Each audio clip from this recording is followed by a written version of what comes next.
it's titled as Tobacco Slave. The documentary is about tobacco growers, likely.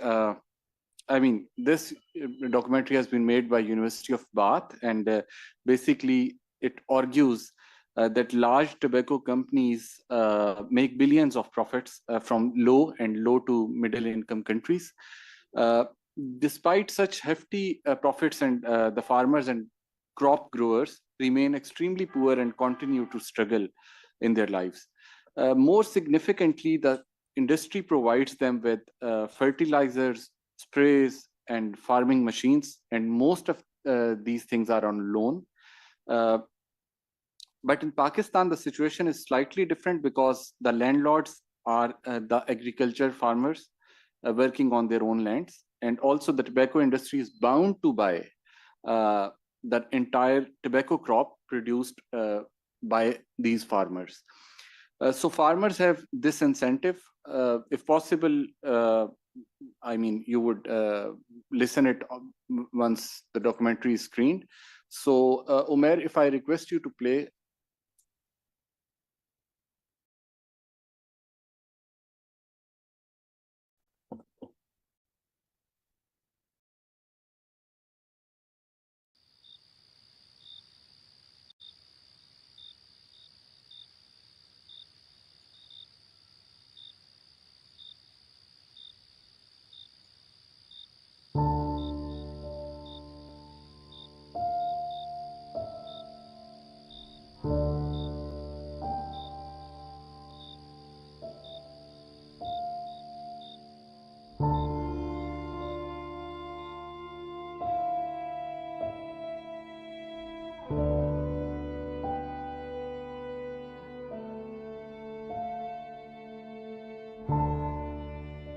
It's hard, back-breaking work, labouring in the fields from dawn till dusk. They've just become literally a unit of work. Amangotipanga nkhaza. Iyi ndi nkhaza. Chifukwa iwo ukapitisa fodya uja, ukamaliza ngongole. Kuti fodya wina azapiteso. The vast majority of people in this city, it was news to them that this city was even a city renowned for slavery and its links to the tobacco industry. You've got very well paid men in suits in Bristol who are at the top of the sort of tree of exploitation. Koma chimandidabwisa ineyo sichinayi. Akulu mabwana okumeneko akumayendera magali moto odula okhaoka. Small-scale farmers, very low bargaining power, very powerful industry and buyer on the other side, and they can only sell to that very powerful buyer. Isn't that not a slave?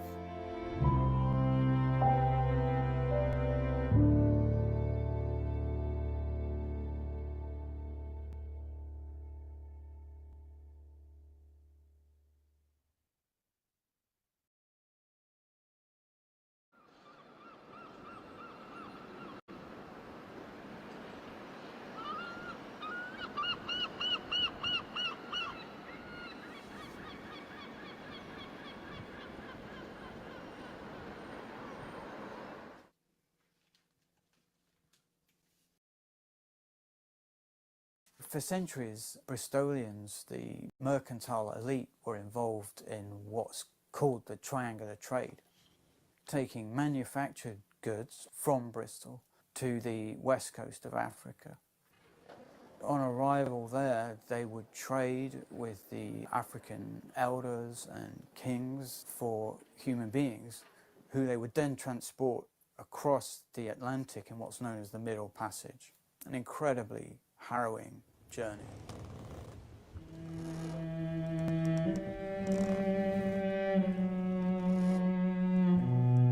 You're talking about hundreds of human beings packed into quite small ships in spaces where they have little more than about 2 feet above them, crammed onto several decks, shackled.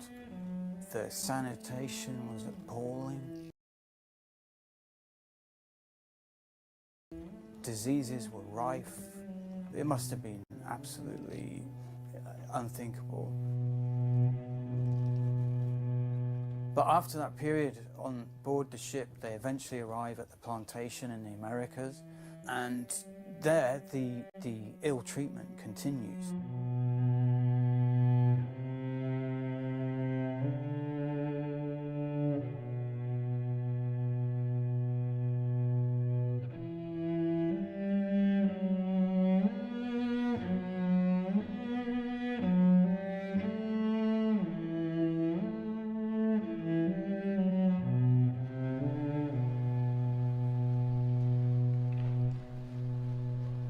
A lot of tobacco plantations initially were relatively small, say 7 to 12 labourers, some free, some enslaved. But as production gets bigger and bigger, you end up with bigger units, literally hundreds of people working on one farm. And that means suddenly each person is a less important part of the overall machine, and hence a lower price is put on their life. And hence they will work them harder because it matters less. If you lose one enslaved person, you just replace them with another. So tobacco is literally grown as a crop in the American colonies, and it's harvested, cut, and they don't do a lot more with it. They literally pack it into hogshead barrels, put it on the ships, and then it comes into Bristol. But then as the 18th and 19th century progress, we start seeing the growth of bigger commercial enterprises. The Wills family come from Salisbury to Bristol, and they start out with a small tobacconist shop in Bristol. But then that grows from there, becomes the biggest tobacco business in the country.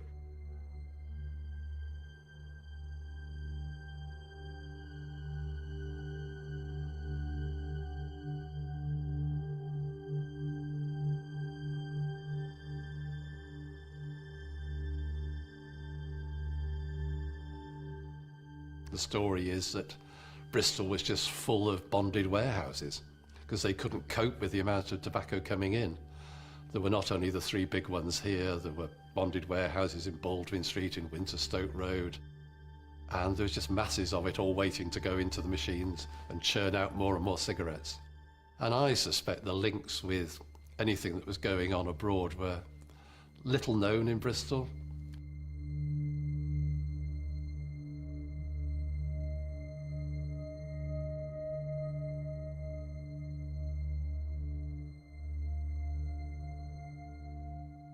I think there are 2 misconceptions about the Wills family. One is that they were slave traders and slave owners. The other is that they weren't involved in the slave trade at all. The fact is, they were complicit in the slave trade in that the tobacco that they acquired came from slave-produced labour. And while that finished in 1865, it continued in a form after that.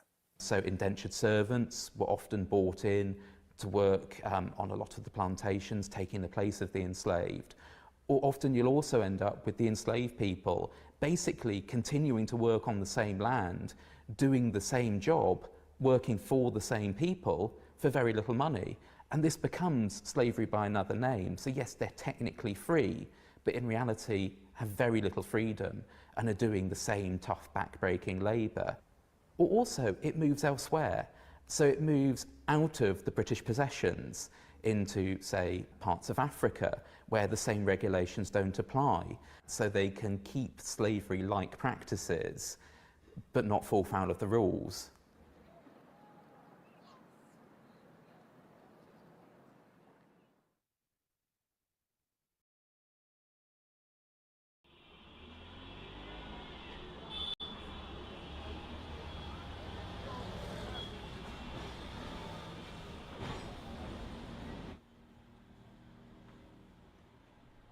Tobacco was introduced in Africa as early as 1902, and most of the tobacco companies that we know today first came into Africa at that time.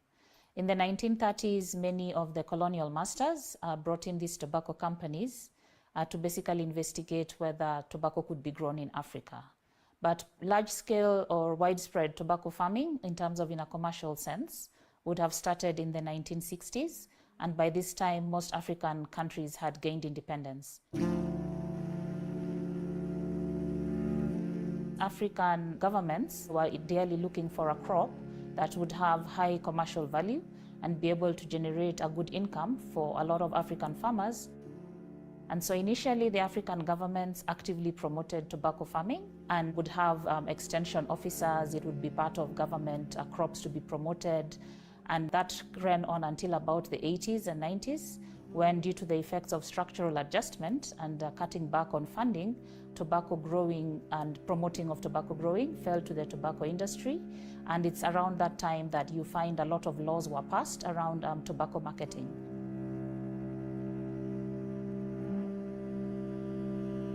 And so in essence, then governments pulled out of either promoting the farming or supporting the farmers and left them to the mercies of the tobacco industry.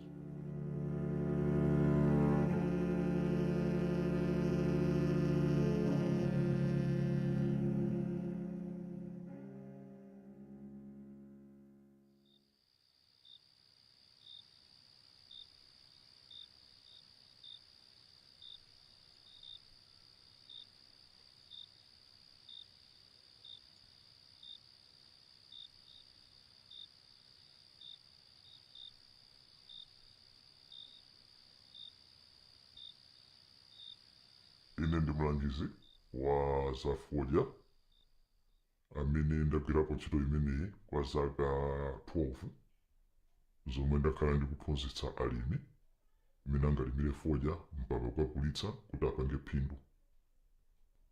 Koma chifukwa cha kukonda kwanga ndinakonda kuti mundondomeko imene ikuchitikayi dzina langa komanso ndi nkhope yanga zisadziwike kuti munthu athe kundizindikira.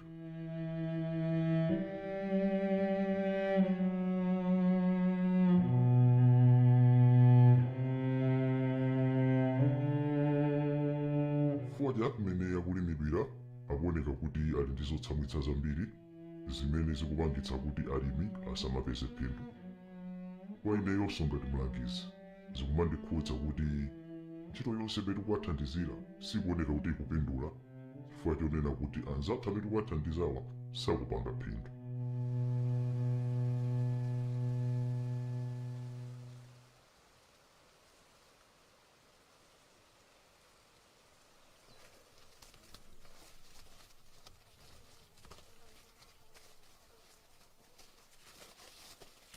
Ineyo ndine James Sabwe, ndinachokera kuzomba. Kuno kumpoto ndinabwera 1988. Ndinabwera ndi cholinga chogwira ntchito ya tikiti. Nditakula ndinaganiza zopeza mbanja. Ndi banja, ndi ana 4.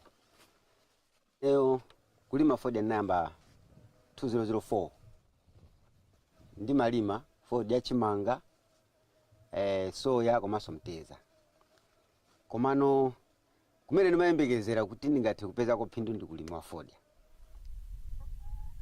Fodya amene akukhalira kwa ine monga mlimi sindikuonapo phindu lina lililonse, chifukwa mwachisazo muone nyumba yanga iyi monga amene ndakuonesera nyumba ya ineyi ndikulephera ni mpando omwe nyumba. Ndondomeko imene yabwera ndi makampani a fodya ndikunena kuti munthu akuyenera kuti atenge ngongole. Kwangakhale munthu atapezeka kuti ali ndi kuthekera kwa yekha kuti akufuna alime fodya ali ndi kapitolo yake, makampani akumakana chifukwa kumalemba anthu amene atenga okha ngongole. Munthu amene wazithandiza yekha amene ali ndi kapitolo yekha kuti alime pa yekha ngati satenga ngongole yawo ndi kuti sakatha kumugula pa contract. Zimene zikutanthauza kuti mwa njira ina makampani akukakamiza munthu kuti atenge chani ngongole, chifukwa pokhapokhapo watenga ngongole ndi pamene munthu uja akuloledwa kuti akagulitsa.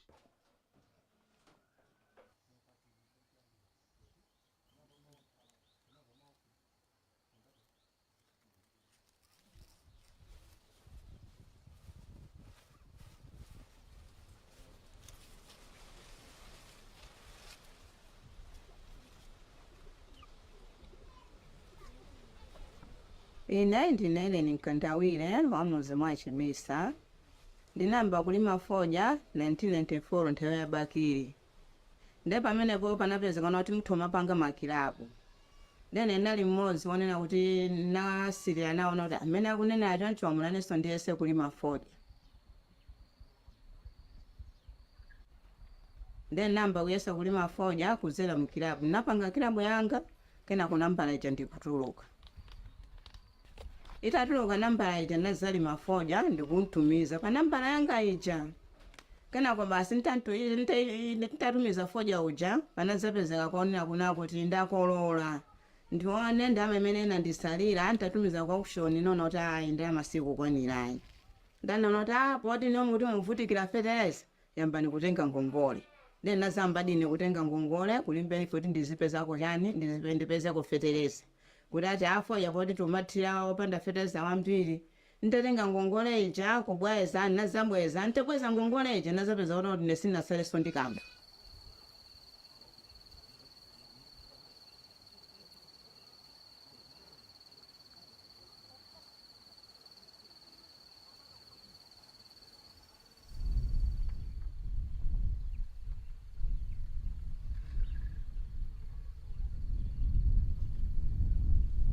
ine ndine Prince Makamo mwa Chibisa muno nayamba ulimi wanga mu 1984 ndiye kukhala muja naona kuti sindikupindula nalowa contract mulimbe lifi tinakhalamo tinachoka tinapita kwa Alliance 1 kwa Alliance 1 ndakhalako tinapita kumeneko chifukwa choti amakongoza fertilizer wambiri ndiponso ndizina koma tinaona kuti zimenezo zilibe phindu chifukwa sitimatengapo ndalama nane ndikusirira kuyenda pa njinga ya moto mwandiona mmene ndili chochi sindikukhala mwa ujeni yayi amangotipanga nkhaza iyi ndi nkhaza chifukwa iwo ukapitisa fodya uja ukamaliza ngongole kuti fodya wina azapiteso pamatenga nthawi amakulesa kuti tiyambe tathana ndi amene ali ndi ngongole inu mudikire kayi mene ndinauyambira profit inayo sisi ndikuiona ayi chifukwa tikatumiza fodya uja kumsika mitengo ikumakhala yosika kwambiri chifukwa tikalima fodya tikapita nawo kumsika zimaonesa ngati kuti fodya uja timangopereka kuchako sitimagulisayi chifukwa cha mitengo yosika koma chimandidabwisa ineyo sichinayi akulu mabwana awo kumeneko akumayendera magalimoto odula okhaokha. I'm Dave's daughter. I was born 1953. I should be very quite frank here. I will not hide my weight and I will not miss my words. I used to grow tobacco on large scale. I had at a certain time 10 tenants. I could produce 120 bales of tobacco, each weighing over 100 kilograms. But I left. Why? It happened to me that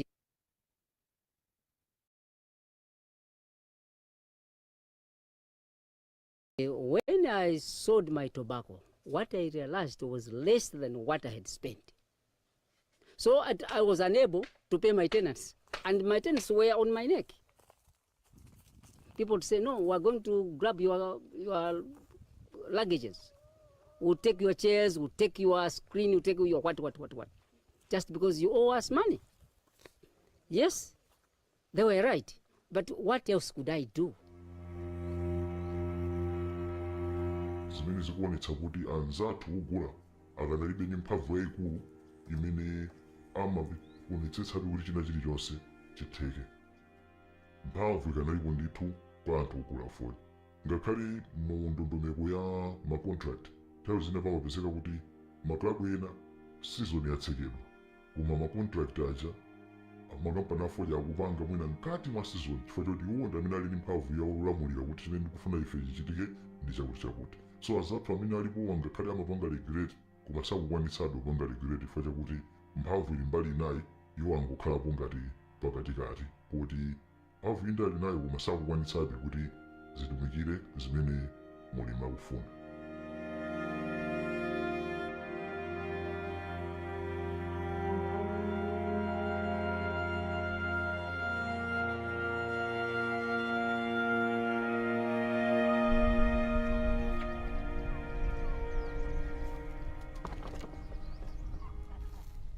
ine munda wanga foja ndi okula 1.5 acre.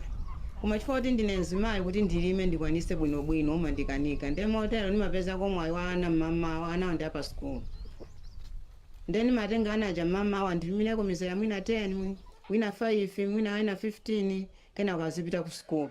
Akachokaso ku school kuja madzulo amabwera aso zandithandiza kulima pomwe ndikuziwa kuna kuti zimene ziyasiza bwino ifo talangiza matiuza kona kuti mukamalima foja ndi okanizidwa nde ana mukamagwisa ntchito ya foja sichabwino kuti ana muzagwisa ntchito ya foja ndeti mangu agwirisana chamobera kuti nanga ndipanga bwanji munthu une munda ndi waukulu ndekha sindikwanisa ndeti mangu kugwirisa ntchito anaja mobera chabe koma alangiza matiuza kuti osagwisana ntchito koma ndimathandizika ndi ana chifukwa kuti munda ndi wa ukulu pandekha sindingakwanisi.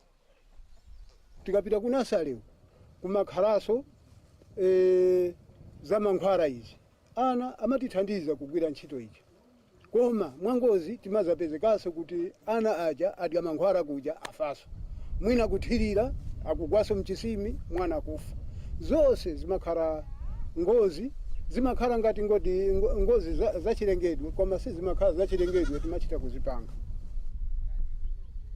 Ana pena mbali inabe amayenera kuti athandizirepo kuti ntchito tina timene tikuchitika pakhomo mwachitsanzo amatha kumangako ndindi komanso pena kusoka kumene komano mwina kumakhala mu kanthawi kochepa ndi chifukwa choti mwina zikanali ngati chikhalidwe chathu ndi chifukwa chake mwina ana kumapezekabe kuti akanagwirabe ntchito imeneyi makamaka kwa anzathu amene amalembedwa ntchito yoti agwire ngati matenanti komabe ndondomeko ziwiri zitatu zikuchitikapo zothandizira kuti mchitidwe umene wana ukhale ngati kuti watani watheratu usapitirireso. In Malawi, we produce our tobacco manually. We don't use machinery, no. We use our strength, cultivating using hoes. Tenants come with their families. They don't leave their families behind. They bring their families, kids. They say, the children are ours, let them help us. So we see young kids, very young, at the age of 9, 10, 12, cultivating in the field of tobacco. These children want to go to school because they're always tired. They're always tired. We may send them to school, they go to school, as they come back, we say, let's go to the field.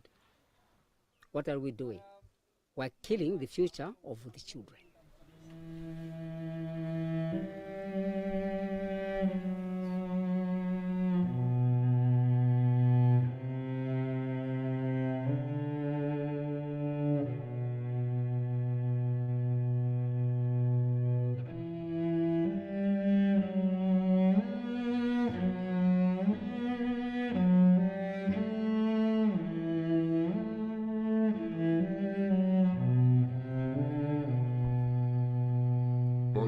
nkhani ya matenda okhudzana ndi ena mati green tobacco sickness zizindikiro zambiri za matenda amenewa zimaoneka ngati malungo munthu amamva mwina fiva kachifuwa choncho komanso mwapadera kachifuwa nako sikamalephera chifukwa fodya amakhala ndi ziphula zimene munthu kamachola zimamata m'manja monse andi phula limene lija plus fuwa nkufumbi zonse zimathera kwa munthu amene akugwira ntchito imeneyi so ngati palibe zozitetezera mwachidziwikire zimenezo munthu ameneyo zimayenera kuti adwale ndithu.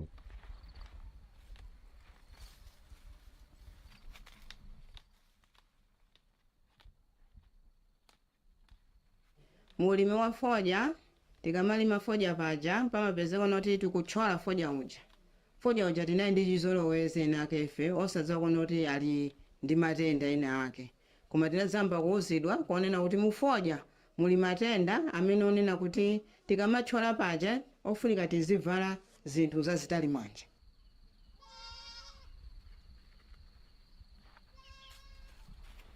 Koma malo monena kuti sitimapezamo phindu kuti tipeze zovala zimene zija kuti nthawi yothyola ija tizikhala tikuvala timakhala tilibe ndiye timati tikadwala nthawi zina timangoti atadwala mwina ndi malungo kupita ku chipatala amanena kuti ayi amenewa si malungo.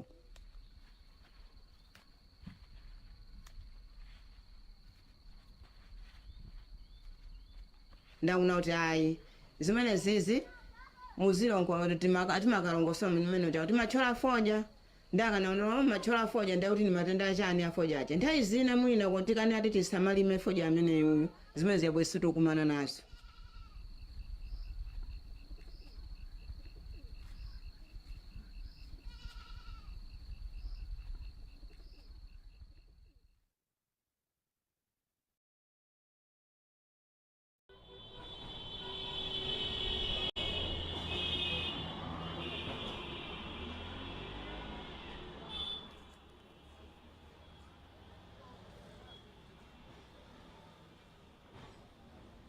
When it comes to Malawi and looking at the trends and the parallels with slavery, I will say that the current tobacco farming practices are actually enhancing slavery. The farmers are not aware of, or they have limited awareness of the cost of production. They are restricted into who they sell to. They are also being clearly exploited by the multinationals. They live in Malawi's priced in dollars, which is ridiculous because the farmers don't buy anything in dollars within Malawi. We are talking about large multinationals. Imperial Tobacco repatriates a lot of the profit back to the UK. So the profit is not even remaining in Malawi. So we have got a dangerous crop. It's harming the environment. It's harming the farmers. The farmers are not making an income. Malawi is not making an income so that a company that's in the UK can make an income.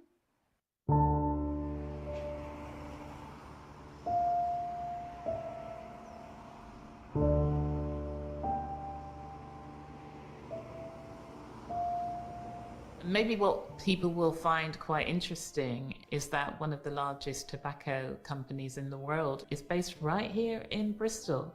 I talk about out of sight, out of mind, because as huge a company as it is, it does not engage with the wider city. When people think of slavery, we think of something that was abolished 200 years ago, but actually slavery is happening here and now.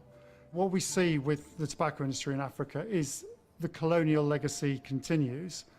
You've got very well paid men in suits in Bristol who are at the top of the sort of tree of exploitation. These are colonial companies. It's imperial brands by name and imperial brands by nature. So we look at these big companies, they're still competing with each other in exactly the same way. They're still seeking to expand their production, make it as cheap as possible. And of course, in exactly the same way it did in the early modern Atlantic economy, a lot of that burden falls on the workers. They have to work them harder, they have to get them to produce things more efficiently.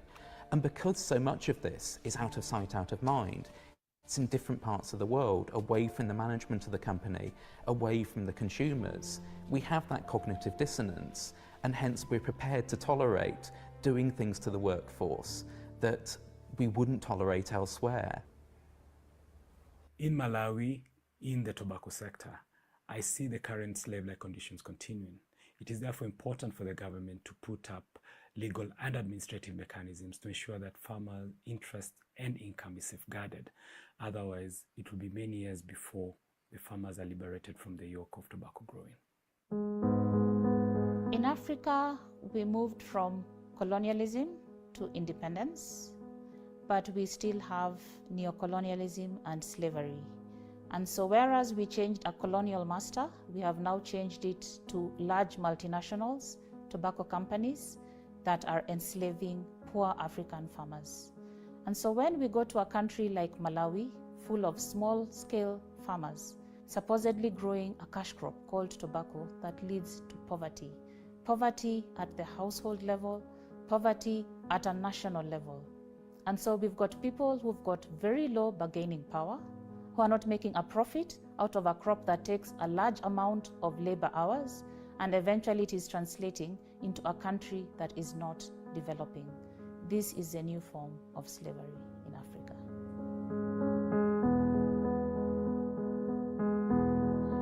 Fodya takhala tikulima zaka zambiri sizingateke kuti mu tsiku limodzi tingangonena kuti fodya tisiye kulima. koma pakuyenera kuti tikhale ndi ndondomeko yonena kuti kodi panopa mmene mavuto pokumana nawo awo tingasiye bwanji kapena tingatulukemo bwanji mulimo umenewu wa fodya. ine ndiona amene akulikakamira ndi anthu amene sazindikira koma sogolo palibe la fodya. ngakhale president amene alipo panopo akulimbikisa kuti anthu alime soya, mteza, chimanga. amene amapindula ndi fodya ndi ene ake ama contract not ife iyo yayi.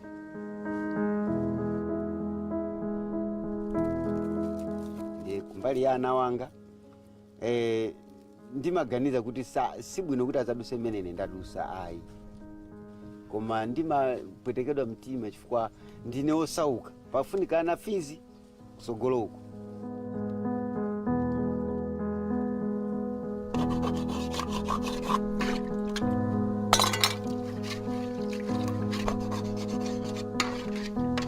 ayi ine kulingana ndi sogolo la nanga ndimene tikupangira kusogolo la fodya. fodya alibe sogolo kunena pa chilungamo, fodya alibe sogolo. ndipo nthawi zambiri ndimakhala ndimakamba nawo ana kuti ananga limbikirani sikulu, kodi ine mufuna muzitakhala ngafa.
Ladies and gentlemen, thank you very much for your patience and attention. We had a mild wave of earthquake, and due to that, you may have faced a bit of interruption. So this is a masterpiece of art made by University of Bath, and it is available online also on YouTube and other forums. You can Google it by the name, which is Tobacco Slave. Following this documentary, we would now request Dr. Wasim Iftikhar Janjua for a report launch, and the title of report is How the Tobacco Industry is Using Radio to Build Misleading Harm Reduction Narratives in Pakistan. And before handing over the mic to Dr. Wasim, let me formally welcome Mr. Khurram Hashmi and Ms. Sania Ali Khan. Khurram Hashmi is he's the country lead, a senior technical lead for Pakistan chapter of Vital Strategies, and Ms. Sania Ali Khan is the focal point for Stop in Pakistan. So over to you, Dr. Wasim.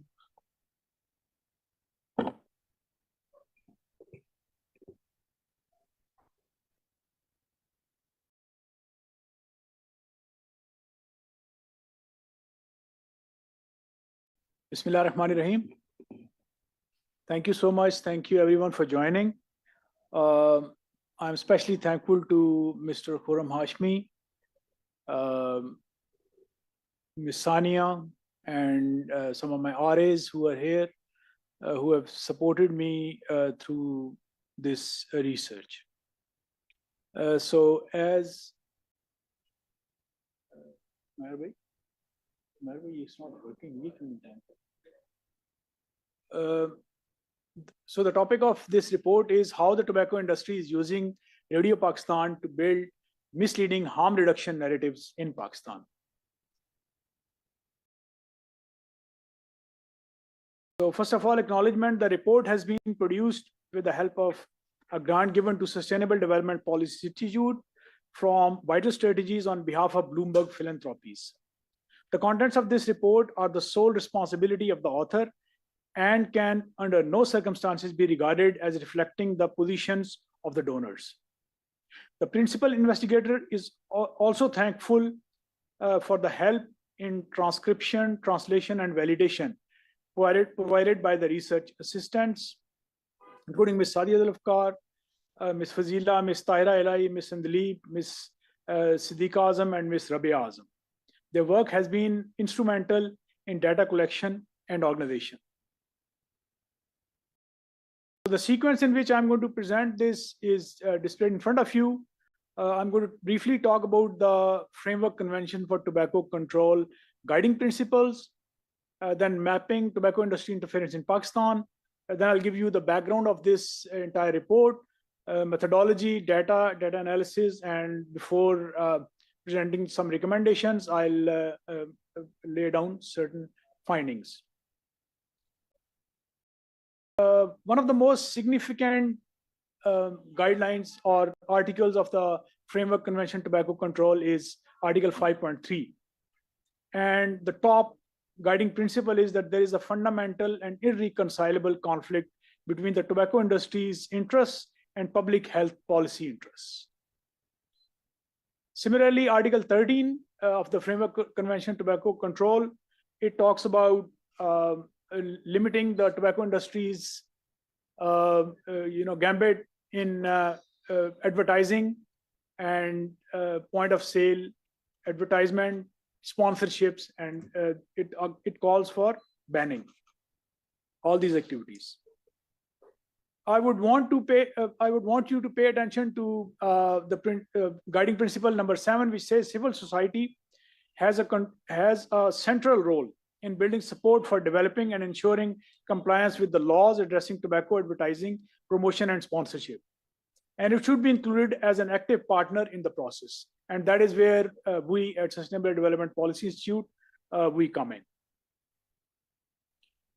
So displayed on your screen is basically mapping of the tobacco industry. Here, I would want to explain this. There are two large tobacco industries which are operating in Pakistan. One is Philip Morris, which is shown in yellow color, and the other one is British American Tobacco or Pakistan Tobacco Company, which is red in color. So the direct funding or support from Philip Morris comes to Foundation for a Smoke-Free World, which is FSFW, and it has been shown in yellow color. FSFW directly provides funding to certain organizations in Pakistan, and all of these have been shown in yellow color. For example, Alternative Research Institute Initiative, similarly Pakistan Alliance for Nicotine and Tobacco Harm Reduction, Strategic Health Research, then you have Innovative Development Strategies, and there are a few others as well.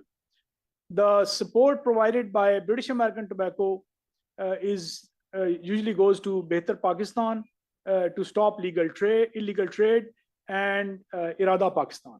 Interestingly, Irada, there are 3 organizations by the name of Irada in Pakistan, and all of them are working on for one or the other tobacco industry. You can see an Irada which is getting funding from the Philip Morris as well. So green color boxes, they show the themes on which these organizations are working. While mapping these organizations, I observed a very interesting aspect, and that is that some of the organizations, they just crop up for a particular time duration, and then they perform a certain function, and then they just disappear.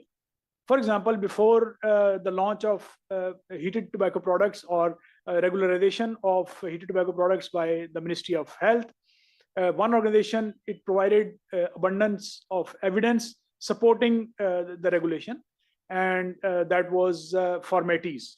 But now I couldn't find the existence of that anywhere. So these are some of the organizations which are working in Pakistan. As all of us are aware that tobacco use causes 8 million annual deaths around the world, and it has $1.85 trillion worth of health burden. Pakistan itself is facing almost 615 billion rupees worth of annual health burden Tobacco industry's use of mass media can result in misinforming, greenwashing, and laying down their future strategies. It undermines and pollutes the existing scientific knowledge. Tobacco industry, allies, affiliates, AstroTurf, and third parties spend more money on public relations as compared to the scientific research. For example, International Network of Nicotine Consumer Organizations, INCO, is promoting tobacco harm reduction at a global scale. ARI Pakistan has been promoting tobacco harm reduction narrative. And as I already indicated, that ARI is getting direct funding from FSFW, which is Foundation for Smoke-Free World. So ARI basically aired 24 radio programs between 21st June 2022 and 7th February 23 on Radio Pakistan. Radio Pakistan is a state-owned agency, which takes us to the violations of Article 5.3 and Article 13 of the WHO FCTC, which I've shown you the guiding principles.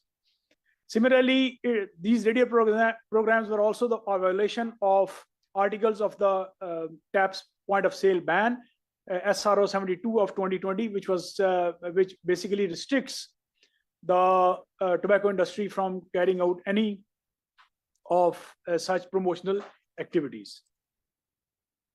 These are some of the dates which are shown on which these programs were aired. And as you can see on the right bottom, that episode 1 was aired on 21st of June 2022. And then over the period of next 7 months, the episode 24, which is shown on the left top, that occurred during February 7th. Two words about the methodology, how I've written this report, or what was the methodology followed for researching this. I have actually triangulated the data through using a critical discourse analysis, which seeks to examine the language as a form of social practice and a means of constructing and conveying narratives, power, ideology, and social relationships. I've also used Q methodology, also known as Q-SORT, which combines qualitative and quantitative approaches to study subjectivity and perspectives to explore diverse viewpoints on a particular topic and understand subjective experiences. The thematical and categorical analysis was conducted using computer-assisted tools, including word frequency indexer, word clouds, beside Excel and Sankey graphs, which I'll be showing you.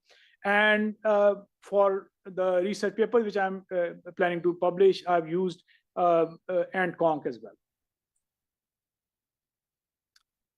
So the total time duration of all these 24 programs were 1166 minutes, or 19 hours and 43 minutes of active listening. It was transcribed in Urdu language, and that resulted in a document which was 702 pages. It was translated into English by two English experts. The resultant document was spanned over 499 pages and had more than 200,000 words. So then evidence validation was carried out by two independent researchers, and the final document is 377 pages, which is almost 200,000 words. And why am I mentioning these words is because for this entire analysis, whatever was said or whatever was unsaid, both of these are important. So I had to take a deeper look into these. Examination and accurate scrutiny of the content by the principal investigator, assessing the validity of the text for evidence and accuracy to determine if it is factually reliable and trustworthy. So internal consistency was triangulated by the fact-checking, peer consensus, logical coherence, factual transcription and translation of the radio episodes, and epistemological contextualism. This slide looks very busy. Basically, on the left side, it shows all the themes which were categorized listening to all the 24 programs. On the right hand, you can see episode 1 from episode 1 to episode 24. So I was able to shortlist 34 themes, out of which 30 are displayed here. The rest of them are too large to be displayed. So for the purpose of clarity and brevity, I've excluded those. Just taking an example, for example, on the top, you can see it's written Australia. So in whatever episode reference was made to Australia, this theme is linked to those episodes. And there are many other episodes linked to across 24 programs, and I'll be talking about them briefly. Coming over to the illusory truth effect, which says, the theory of this says that if we repeat an information enough number of times, it is perceived as truth. So that is what was actually done here. The most used word in all these 24 episodes was smoke, which was mentioned 1609 times, followed by the word children, which was used 550 times. Tobacco was used 470 times, and the government was repeated 388 times. All of these words have their own implications. I would briefly talk about the last word, which is government, because I believe, and my research shows, that this entire exercise was done, the radio programs were done to influence the policy. That is why there was an excessive reference to the government, and I'll show you the evidence of that in subsequent slides. Here is a frequency graph which shows all 30 episodes and how many number of times have they appeared across 24 programs. You can see that they have referred to research over here as 221 times, policy 114 times. Similarly, nicotine has been referred 196 times, besides youth and children and WHO and many other, even the countries have been mentioned for their best practices. This slide shows the contents of the tobacco products. For example, it shows secondhand smoke whenever they've referred to these. Similarly, carbon monoxide, tar, chemicals. Nicotine has been given excessive amount of coverage, which is shown in yellow color here. Similarly, cancer causing effects have also been discussed by the program speakers as well as the hosts. So in my analysis, nicotine received an exoneration. Basically, they are trying to promote nicotine to be used as a switching or conversion point of reference from regular or combustible tobacco to the electronic devices that they are trying to promote. Nicotine causes, it says nicotine, for example, I have displayed this yellow color box at the bottom. It says it's generally believed that nicotine is not an addiction, it's a disease, whereas nicotine is used in many medicines, etc. as well. So they are trying to actually promote nicotine. Whereas nicotine, the research, scientific research shows that nicotine causes addiction, anxiety, depression, oxidative stress, inflammation and dependence, cancer and cardiovascular diseases. Tobacco industry is promoting nicotine as a solution to the problem caused by the tobacco use and deliberately misinforming the public. Nicotine has been declared controlled poison and hazardous substance by Australia, Brunei Darussalam, Czech Republic, and Malaysia. So especially in Australia, if you want to buy a nicotine product, or since it's a poison, you will need a doctor's prescription to do that. A policy simulation has projected 5 million quitting smokers in a year should the amount of nicotine be reduced in the current tobacco, in the current cigarettes, whereas they are not doing that. It will save almost 16 million individuals and 2.8 million tobacco deaths by 2060 if the amount of nicotine is reduced in the cigarettes. There is already an existing confusion in Pakistan regarding the difference between heated tobacco products. What is a heated tobacco product? What are e-cigarettes? What are vapes? What are ENDs, ENDS, ENDs? And there are so many things in the market. So this confusion has been exacerbated by the misperception, which is by promoting these products as healthy alternatives to smoking. Devices were introduced in Pakistani market much before the heated tobacco products SRO, which happened during December of last year. And tax was imposed on the e-cigarettes in 2020, which is not clear, not to the FBR, not to anyone, why a tax was imposed on e-liquids if they are not being regulated in Pakistani market. Heated tobacco products SRO explicates health warning only, and it does not impose any tax on these products. So these products are being sold untaxed and without a vendor's license by multiple shops in major cities of Pakistan. This graph shows basically they are trying to portray the traditional tobacco products such as hookah and gutka and pipe as evils, and they are trying to promote the nicotine in the form of pouches, heated tobacco products, as well as given in the e-cigarettes. So this slide basically refers to the flow of these narratives across multiple episodes. Basically, the concept of harm reduction, which tobacco industry is trying to, it has actually usurped and is using it as a tobacco harm reduction. It basically deals in a medical practice, it deals with the adverse consequences associated with the various health-related behaviors in substance use, in needle exchange program and supervised injection sites, and in education and counseling. Whereas tobacco harm reduction has been usurped with no evidence and is only profit-based. I have in the yellow box, you can see it says that in Urdu it says सादा अल्फाज में tobacco harm reduction वो तरीके हैं जिनको इस्तेमाल करते हुए सिगरेट नोश सिगरेट के मुज़िर असरात से बच सकता है. In simple words, tobacco harm reduction are those ways by using which the smoker stays safe from the bad effects of cigarette. So basically, I find a switch from cigarettes to these new products that is being promoted by tobacco industry.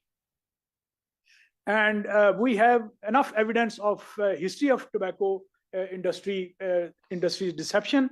For example, in 1955, they introduced a much safer way of smoking by adding filters to the cigarettes, which was absent before that. And they said that these cigarettes will be safe should you be using the filters. In 1970, light and later on ultralight cigarettes were also introduced, which said that these cigarettes are lighter and their effect is much lighter as compared to the regular cigarettes. In 2002, major tobacco industries or companies, they started investing in the smoking products. In 2010, first heated tobacco product was launched in Japan. And in 2012, major tobacco companies started accounting for acquiring electronic cigarettes. They started purchasing these. And in 2023, which is the latest, like a couple of months ago, basically both Philip Morris as well as British American Tobacco, they launched their latest products, which is Levia and Vio, which does not contain any tobacco or but it is infused with the nicotine, and they are basically trying to avoid the regulation in EU and other places. This graph shows tobacco harm reduction as it appears 148 times across all episodes, and you can see, you can notice the frequency of these across different episodes. But you'll notice that starting from episode 15, it started going down, and in episode 18 and 19, basically tobacco harm reduction was not mentioned or not shared, and after that also it remained to just once it was mentioned. But then all of a sudden it jumps to the highest number, that is 23. The programs date of programs 18 and 19 is the time when actually Pakistan started regulating heated tobacco products. So I think that they had created sufficient evidence and sufficient support base by the time that was regularized, and they did not want to disturb the ongoing discourse, and that is why they did not mention it. However, the later programs, they started explaining these, and we can notice that it appeared 23 times later on. So now coming over to some of the findings. This is probably one of the most interesting things that I observed while analyzing all these radio programs, and that is the audiencing. Throughout 24 programs, 173 different callers or same callers, there were some repeat callers also.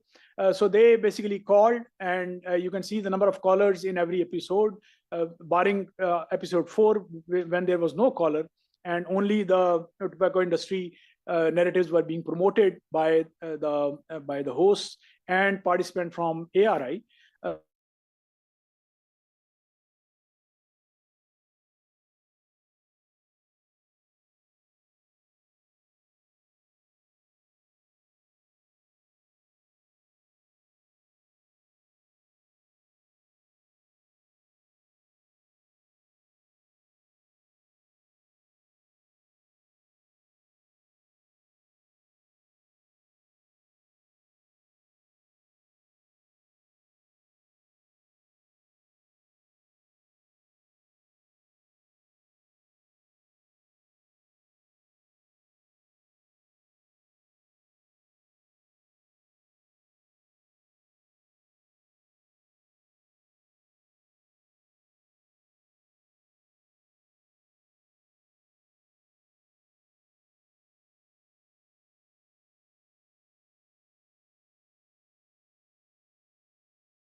Funded organization Panther.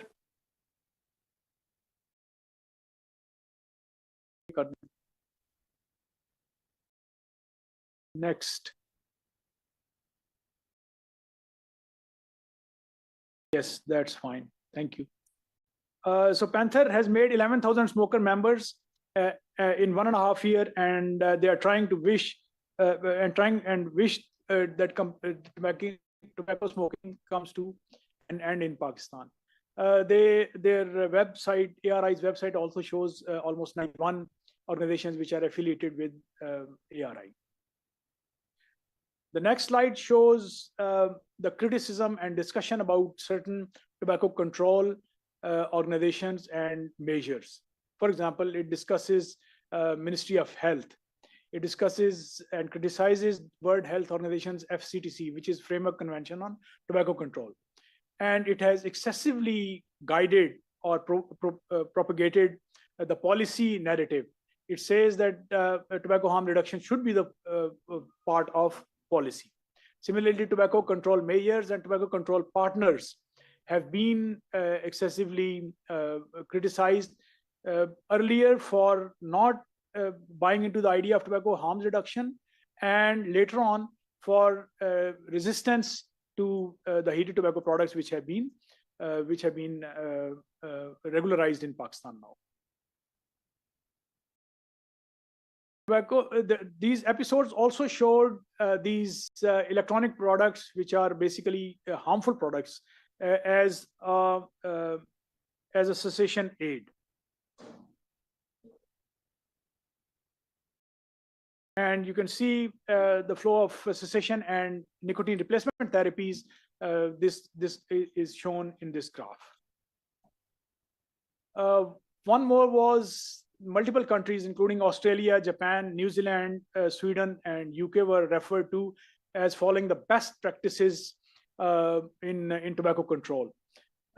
It's noteworthy that Australia's example is completely out of line, and this has been misrepresented because Australia has pretty stringent tobacco control laws, and they are selling tobacco products at one of the highest costs. Similarly, yes, they actually also used the 95% safer products coming from UK as a narrative promotion gizmo as well.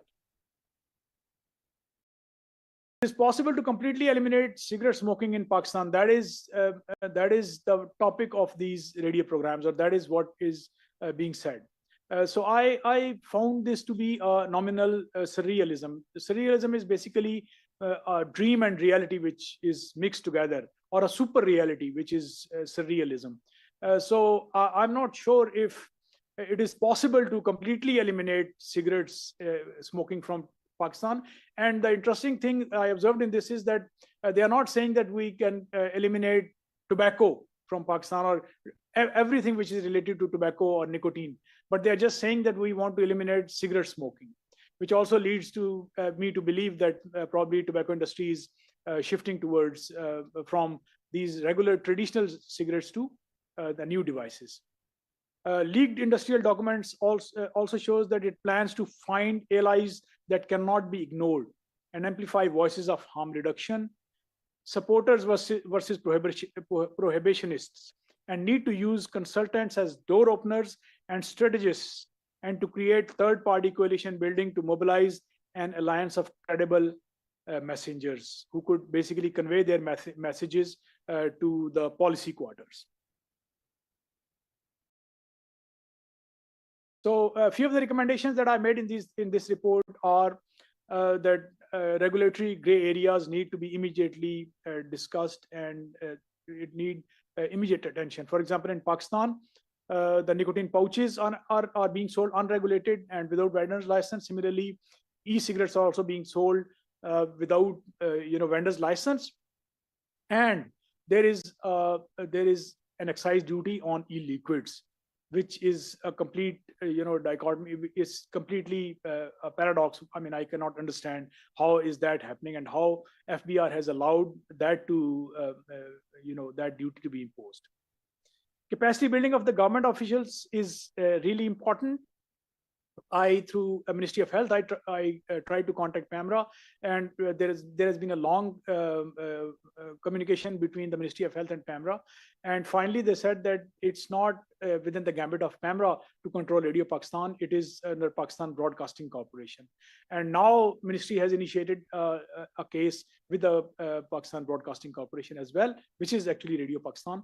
However, in the meanwhile, I've also pointed out earlier as well that starting from 9th May till 30th of August, another set of 12 programs was aired by ARI on using Radio Pakistan.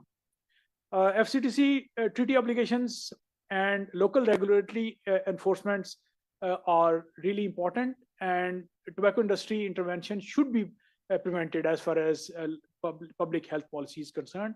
That is straight in line with the Article 5.3 that I've already mentioned, that there is a fundamental and irreconcilable conflict between the public health and tobacco industry. Then there's a need for generating contextual evidence from Pakistan and expose tobacco harm reduction. We were actually surprised and shocked to learn that tobacco industry had provided a really thick folder of evidence favoring heated tobacco products. That is why the government actually started regulating those.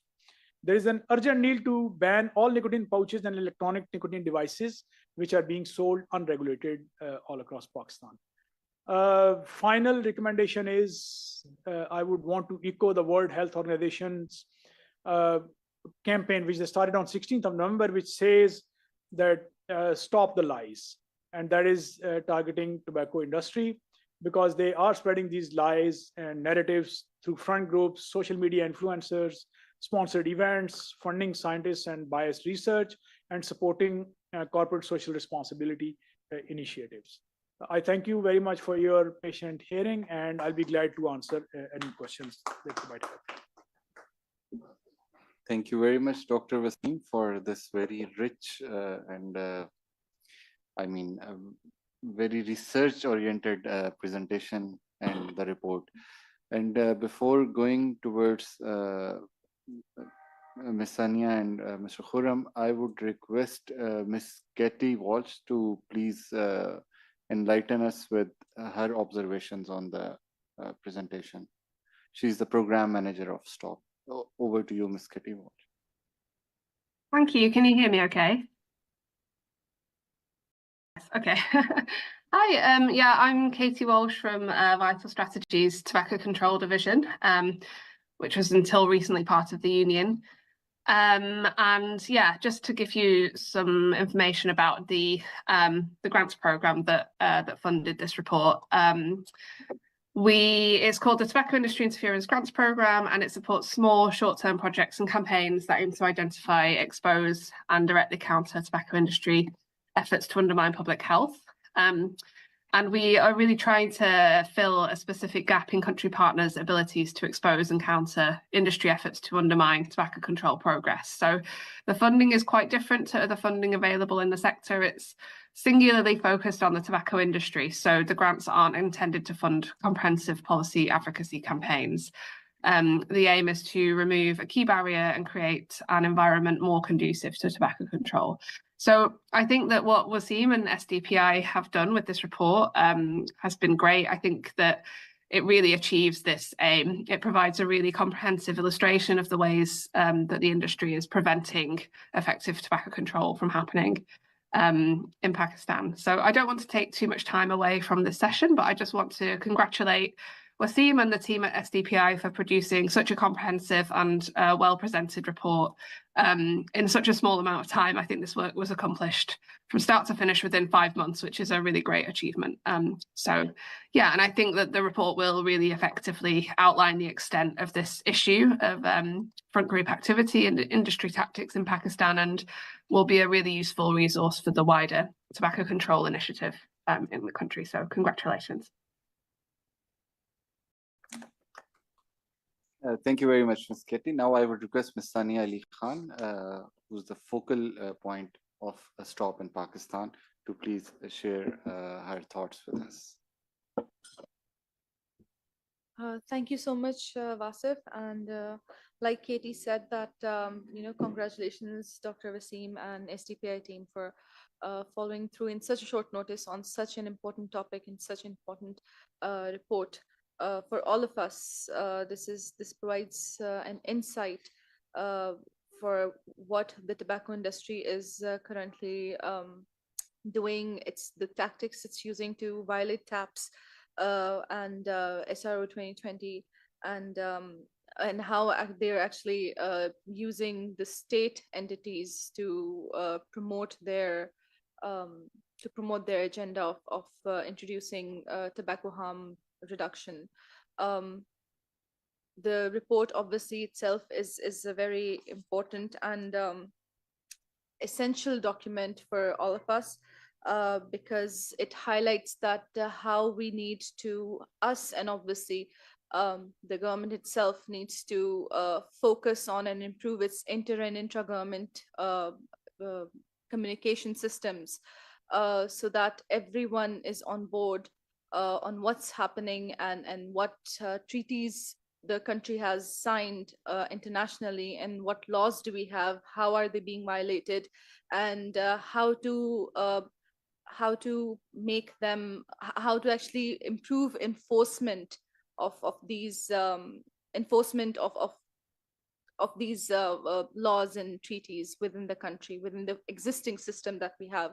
Although it's limited, it's small, with a very limited capacity, but still we need to look into it. The government needs to look into it. So thank you so much, Dr. Wasim, for creating this report, developing this report, and congratulations once again. Thank you very much, Ms. Sania. Now I would request Mr. Khurram Hashmi for the closing remarks and for sharing his thoughts on the report. अस्सलामुअलैकुम। सबसे पहले तो जी बहुत बहुत शुक्रिया हमारे साथ join करने का, obviously STPI for this very critical report that perhaps is the need of the time. सारी बातें तो इन दोनों ने कर ली हैं और केटी ने भी काफी कुछ इसके अंदर शेयर कर दिया है। जो हमारे वो जिसे कहते हैं थोड़े से ख्याल आते हैं वो just to highlight कि we should see this as an opportunity to learn कि information dissemination to certain aspect of stakeholders इसके results किस किस्म के आते हैं। इनकी जो रिपोर्ट है वो बहुत clearly identify करती है कि how scientifically and sociologically our counterparts actually reached out to those stakeholders that actually matter.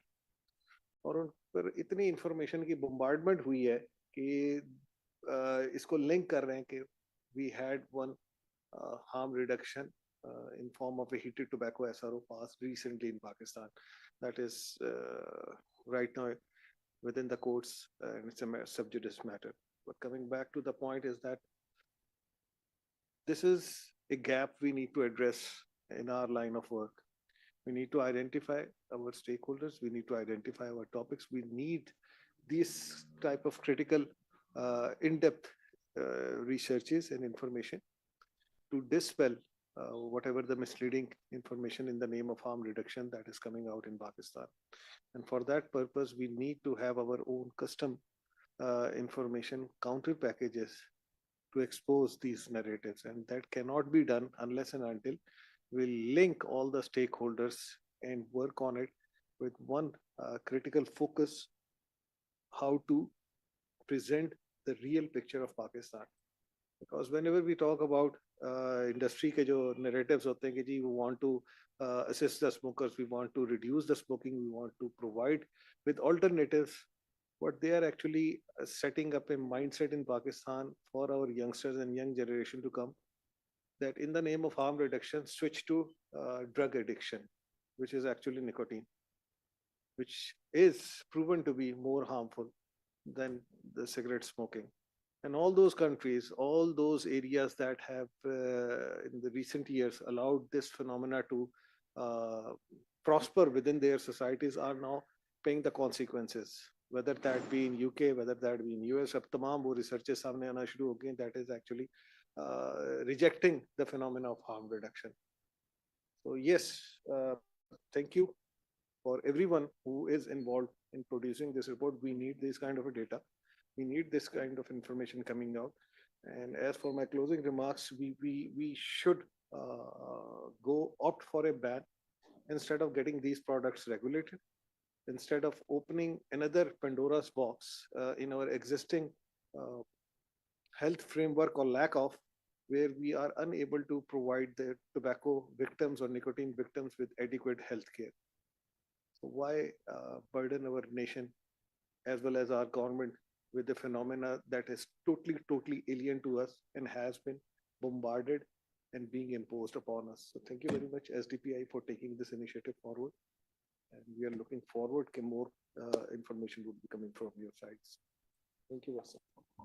Thank you, Mr. Khurram Hashmi. And with this, we come to the end of today's program. And I would just like to add that Mr. Dr. Wasim Janjua, you should share your recommendations with all the related institutions and especially the government institutions. And thank you very much all the participants who have joined us online and those who are here in person for taking time out for this very important activity. Thank you very much again. Thanks everyone. Bye.